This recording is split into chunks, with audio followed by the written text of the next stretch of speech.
18,000 কোটি টকা বিনিয়োগ কৰি অসমক বানমুক্ত কৰিব। 18,000 কোটিতকৈ বেছি বানমুক্ত অভিযান তেওঁলোকে আৰম্ভ কৰিব আৰু অসমক বানমুক্ত কৰিব। কিন্তু এতিয়া কথা হ'ল যে বানমুক্তটো কৰিব পৰাই নাই, পুখুৰী খান্দি বানমুক্ত কৰিম বুলি কৈছিল। কিন্তু মূল কথাটো হ'ল যে অসমলৈ আহিবৰ কাৰণে 20 দিন লাগিলে কেন্দ্ৰীয় কেবিনেট মন্ত্ৰী এগৰাকীক। অসমলৈ আহিবৰ কাৰণে, অসমৰ সম্পৰ্কত ক'বৰ কাৰণে দেশৰ প্ৰধানমন্ত্ৰীক টুইট কৰিবৰ কাৰণে এসপ্তাহ সময় লাগে। এই ধৰণৰ দৃষ্টিভংগী দিল্লীৰ কিয়? আমি কিয় ক'ব লগা হয় যে বানপানী, এই ভয়ংকৰ বানপানীৰ সময়ত দেশৰ প্ৰধানমন্ত্ৰী নাহে কিয়? এই প্ৰশ্ন কিয় কৰিব লগা হয়? তাৰমানে আৰু মানুহ মৰিব লাগিব নেকি? হিচাপ দিব খুজিছোঁ, 89 জন আপোনালোকৰ চৰকাৰী হিচাপ, তাতকৈ বেছি মানুহ মৰিছে। মানে নেপালী খুঁটিত কিমান মানুহ ঢুকাইছে আপোনালোকে নিজেও জানে। সেইখন গাঁৱত তেতিয়া সন্ধানহীন হৈ থকা মানুহৰ সংখ্যা 77 গৰাকী। যোৱা দুদিনৰ আগত যেতিয়া মৃতদেহ উদ্ধাৰ হৈছে, এইটো 28 নম্বৰ মৃতদেহ। তাৰ পাছতো দেশৰ প্ৰধানমন্ত্ৰী আহিবলৈ সময় নহয়। কিমান মানুহ মৰিলে দেশৰ প্ৰধানমন্ত্ৰী আমাৰ ওচৰলৈ আহিব? সেইকাৰণে এই কথাটো ক'বলৈ বাধ্য হৈছোঁ। আপোনাক হিচাপ দিব খুজিছোঁ, যেতিয়া সৌৰাষ্ট্ৰত যেতিয়া বানপানী হৈছিল 49 গৰাকী মানুহ ঢুকাইছিল। যেতিয়া পাঞ্জাৱত বানপানী হৈছে মানুহৰ সংখ্যা 51 গৰাকী ঢুকাইছে। তাৰমানে আমি 89 গৰাকী মানুহ মৃত্যু হ'ল আৰু মৃত্যুৰ সংখ্যা আহিবলৈ বাকী। 3খন জিলা একেবাৰে সম্পূৰ্ণ ধ্বংসপ্ৰাপ্ত হ'ল। শিৱসাগৰ আৰু নাজিৰা এনেকুৱা দুটা সমষ্টিত য'ত মানুহৰ ঘৰত পানী নোসোমোৱা মানুহৰ ঘৰৰ সংখ্যা একেবাৰে কম। অসমৰ প্ৰতি দিল্লীৰ দৃষ্টিভংগী মই যি কৈছোঁ তথ্য আকাৰে কৈছোঁ। গতিকে আমি এয়া নাজিৰা, শিৱসাগৰ, যোৰহাট অতি আদ্যৱন্ত অঞ্চল য'ত ONGC আছে। এই 3টা অঞ্চলতে চাহ বাগিচা আছে। অতদিনে আমি এই অঞ্চলসমূহৰ পৰা কাঠ, আমাৰ সম্পদ আপোনালোকে লুণ্ঠন কৰি লৈ গ'ল। শিলগুটি লুণ্ঠন কৰি আছে, কয়লা লুণ্ঠন কৰি আছে। তাৰ উপৰিও আপোনালোকে ডেম বনাবৰ কাৰণে, সেইটো বৃহৎ নদীবান সম্পৰ্কত মই বেলেগে প্ৰেছমিট দিম, আজি নকওঁ। গোটেই গুগল ইমেজ আছে। গোটেই ভূটানৰ ওপৰত যিমান নদীবান বনাব, অৰুণাচল আৰু নাগালেণ্ডত যিমান নদীবান বনাব, আমি ডাউন ষ্ট্ৰীমত থকা মানুহ, আমি অসমতে আমি ডাউন ষ্ট্ৰীমত নামনি অঞ্চলত বসবাস কৰিছোঁ। চাব আপোনালোকে গুগল ইমেজ চাই দেখিব। মোৰ লগত আছেই, মই আপোনালোকক এতিয়া দেখুৱাব খোজা নাই।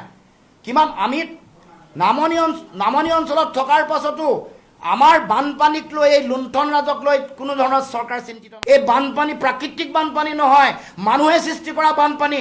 কয়লা চিণ্ডিকেট, শিলৰ চিণ্ডিকেট, মাটি তাত মাটি খানি 4 লেনযুক্ত পথত মাটি দিয়াৰ ফলত হোৱা বানপানী, সৃষ্টি হোৱা বানপানী। এই বানপানী তাত মানে আমাৰ চিণ্ডিকেট চক্ৰই তাত তেওঁলোকৰ গছ কাটি তহিলং কৰাৰ ফলত সৃষ্টি হোৱা এই বানপানী।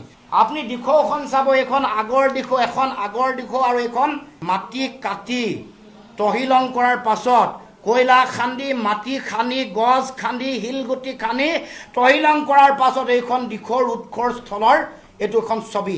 এইখন আগৰ পুৰণা যিখন দিশৌ, ধুনীয়া দিশৌ, সুন্দৰ দিশৌ, শান্ত দিশৌ, য'ত কোনো ধৰণৰ গৰাখহনীয়াৰ প্ৰকোপ নাছিল। দিশৌক শান্ত দিশৌ বুলিয়ে গণ্য কৰিছিল। দিশৌ কেতিয়াও এনেকুৱা ধৰণৰ ধ্বংসাত্মক পৰিৱেশ কেতিয়াও সৃষ্টি কৰা নাই। এইখন এখন দিশৌ আৰু এইখন মানুহে ধ্বংস কৰা, কয়লা চিণ্ডিকেটৰে ধনী হোৱা আমাৰ কিছুমান মন্ত্ৰী, তেওঁলোকৰ ৰঙহী বঙহী, তেওঁলোকৰ ঠিকাদাৰ, তেওঁলোকৰ চিণ্ডিকেটৰ লগত জড়িত হৈ থকা মানুহে ধ্বংস কৰাৰ পাছত ইয়াৰ দিশৰ উৎপত্তিস্থল।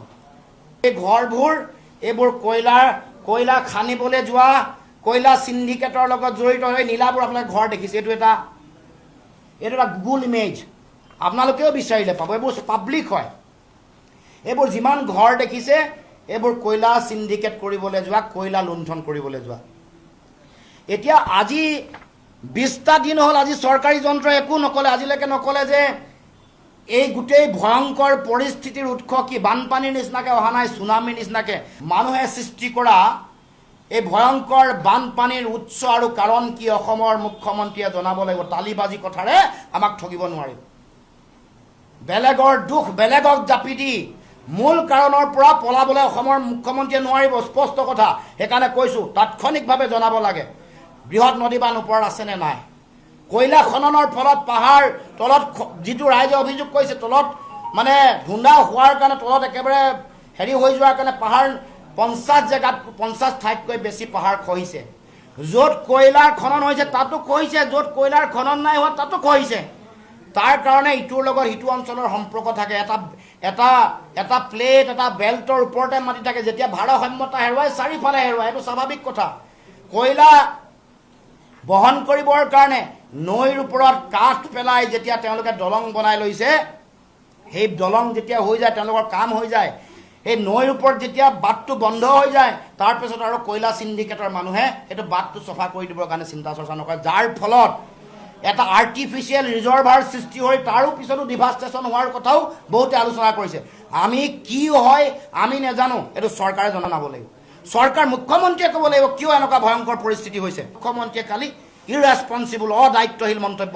আগবঢ়াইছে কৈছে যে বিহুবৰৰ নেপালী খুঁটিৰ মানুহসকলে এই ব্যৱসায়ৰ লগত জড়িত হৈ থকাৰ কাৰণেই হেনো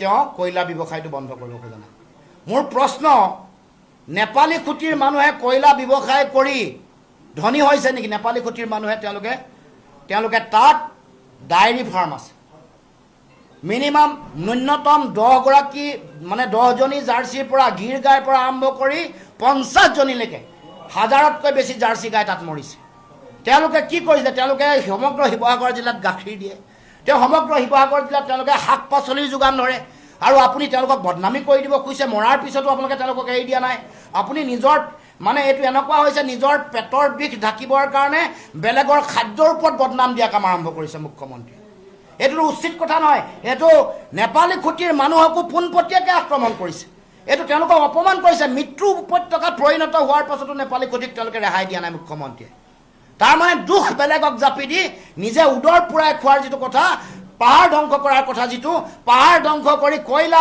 সিন্ডিকেট কৰি হিলৰ সিন্ডিকেট কৰি কাঠৰ এইফালে গ্ৰীণ প্লাই ইণ্ডাষ্ট্ৰী বহাই তেওঁলোকৰ লগত গোপন বুজাবুজি কৰি টকা সংগ্ৰহ কৰাৰ তেওঁলোকৰ যিটো অভিলাষ সেইটো পূৰণ কৰাৰ চিন্তা আপোনালোকে জানি আচৰিত হ'ব সেই অঞ্চলটোত বিহুবৰ অঞ্চলটোত যেতিয়া পূৰ্ণাংগ তাতে শিলৰ খনন চলি আছিলে তাত কিমান ক্ৰেচাৰ মেচিন আছিলে 138টাৰ পৰা 148টালৈকে ক্ৰেচাৰ মেচিন যেতিয়া কম হৈ গ'ল যেতিয়া মানে নাগালেণ্ডৰ ভিতৰলৈ শিফ্ট কৰিব লগা হ'ল এতিয়া 37টালৈ কমিছে ৰিচেণ্টলি একেবাৰে গতিকে আমি এইখিনি সেইকাৰণে আহ্বান জনাইছোঁ যে এইটো এটা অসমৰ ৰাইজে জানিব খুজিছে আমাৰ সকলোৰে জনাৰ অধিকাৰ আছে ইয়াৰ এই ভয়ংকৰ মানুহে সৃষ্টি কৰা এই ভয়ংকৰ বানপানীৰ উৎস আৰু কাৰণ কি অসমৰ মুখ্যমন্ত্ৰীয়ে জনাব লাগিব তালিবাজি কথাৰে আমাক ঠগিব নোৱাৰিব বেলেগৰ দুখ বেলেগক জাপি দি মূল কাৰণৰ পৰা পলাবলৈ অসমৰ মুখ্যমন্ত্ৰীয়ে নোৱাৰিব স্পষ্ট কথা সেইকাৰণে কৈছোঁ তাৎক্ষণিকভাৱে জনাব লাগে বৃহৎ নদী বান্ধ ওপৰত আছেনে নাই কয়লা খননৰ ফলত পাহাৰ তলত যিটো ৰাইজে অভিযোগ কৰিছে তলত মানে ধুন্দা হোৱাৰ কাৰণে তলত একেবাৰে হেৰি হৈ যোৱাৰ কাৰণে পাহাৰ 50 জেগাত 50 ঠাইতকৈ বেছি পাহাৰ খহিছে য'ত কয়লাৰ খনন হৈছে তাতো খহিছে য'ত কয়লাৰ খনন নাই হোৱা তাতো খহিছে তাৰ কাৰণে ইটোৰ লগত সিটো অঞ্চলৰ সম্পৰ্ক থাকে এটা প্লেট এটা বেল্টৰ ওপৰতে মাটি থাকে যেতিয়া ভাৰসাম্যতা হেৰুৱাই চাৰিফালে হেৰুৱাই এইটো স্বাভাৱিক কথা কয়লা বহন কৰিবৰ কাৰণে নৈৰ ওপৰত কাঠ পেলাই যেতিয়া তেওঁলোকে দলং বনাই লৈছে সেই দলং যেতিয়া হৈ যায় তেওঁলোকৰ কাম হৈ যায় এই নৈৰ ওপৰত যেতিয়া বাটটো বন্ধ হৈ যায় তাৰ পিছত আৰু কয়লা সিন্ডিকেটৰ মানুহে এইটো বাটটো চফা কৰি দিবৰ কাৰণে চিন্তা চৰ্চা নকৰে যাৰ ফলত এটা আৰ্টিফিচিয়েল ৰিজাৰ্ভাৰ সৃষ্টি হৈ তাৰো পিছতো ডিভাষ্টেশ্যন হোৱাৰ কথাও বহুতে আলোচনা কৰিছে আমি কি হয় আমি নাজানো এইটো চৰকাৰে জনাব লাগিব চৰকাৰ মুখ্যমন্ত্ৰীয়ে ক'ব লাগিব কিয় এনেকুৱা ভয়ংকৰ পৰিস্থিতি হৈছে